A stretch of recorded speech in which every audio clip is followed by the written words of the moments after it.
Цюрих находится на северо-востоке Швейцарии, на берегу одноименного озера, из которого вытекает река Лимат. Протекая через центр города, она создает довольно живописные виды. Цюрих – самый крупный город Швейцарии, столица одноименного кантона.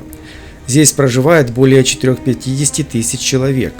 Вся агломерация Цюриха насчитывает около 1,5 миллиона человек. При этом Цюрих не политический центр Швейцарии. Федеральные власти страны находятся в Берне. Но именно Цюрих является мировым финансовым центром и одним из важнейших деловых городов Европы.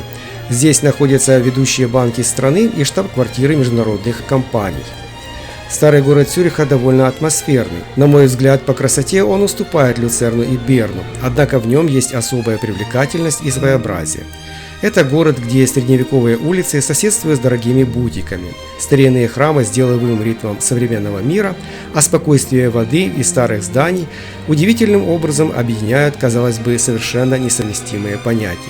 Старый город Цюриха простирается по обеим сторонам реки Лимат. Идя вдоль набережной, мы подходим к храму Фрау Мюнстер. Это один из самых знаковых храмов Цюриха. Когда-то здесь находился женский монастырь, а его аббатиса обладала огромной властью в городе. Сегодня Фрау Мюнстер известен не только своим прошлым, но и удивительными витражами Марка Шагала и Аугуста Джакометти. Далее выходим на мост Мюнстербрюкке. Прямо у моста стоит памятник Хансу Вальдману, военачальнику и бургомистру Цюриха конца 15 века. Его фигура напоминает о времени, когда история города писалась в борьбе за власть и влияние, впрочем, как и сейчас. С самого моста открываются прекрасные виды на Лимат, старый город и один из главных символов Цюриха – храм Гроссмюнстер. Правда, сейчас Гроссмюнстер находится на реставрации.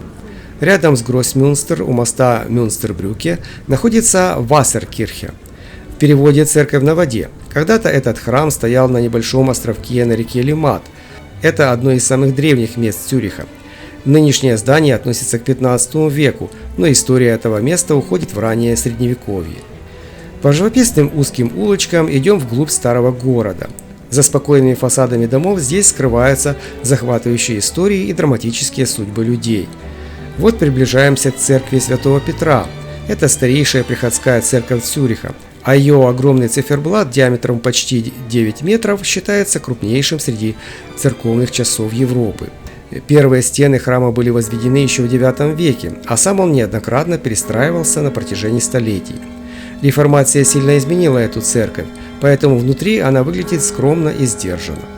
Пойдем вверх к смотровой площадке Линденхоф.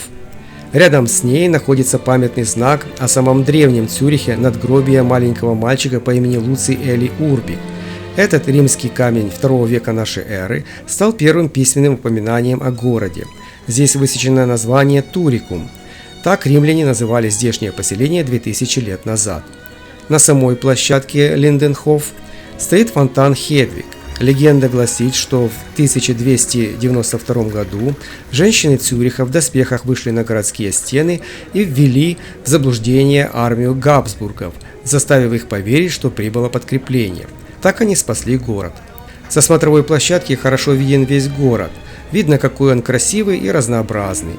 Цюрих умеет быть сдержанным, но вовсе не холодным. В нем есть свой самобытный стиль и особая атмосфера, которую нужно лишь увидеть воочию. Спустившись и идя вдоль набережной реки Лимат, подходим к ресторану Сторшен. Это место с чудесным видом на реку. Отель же Сторшен – один из самых известных исторических отелей Цюриха, впервые упомянутый еще в 1357 году. Дальше мы двигаемся к озеру. Здесь Цюрих раскрывается иначе. Вдоль набережной видим дорогие автомобили, дающие собственникам ощущение уверенной роскоши. Выходим к мосту Квайбрюкке, где хорошо чувствуется связь города с водой. В этом месте река Лимат вытекает из Цюрихского озера, протекая далее через центр города.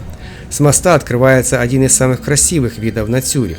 С противоположной стороны видны Цюрихский оперный театр, само озеро, а в солнечную погоду даже Альпы на горизонте. Чуть дальше пристань Брюклепляц. Отсюда прогулочные теплоходы отправляются по Цюрихскому озеру.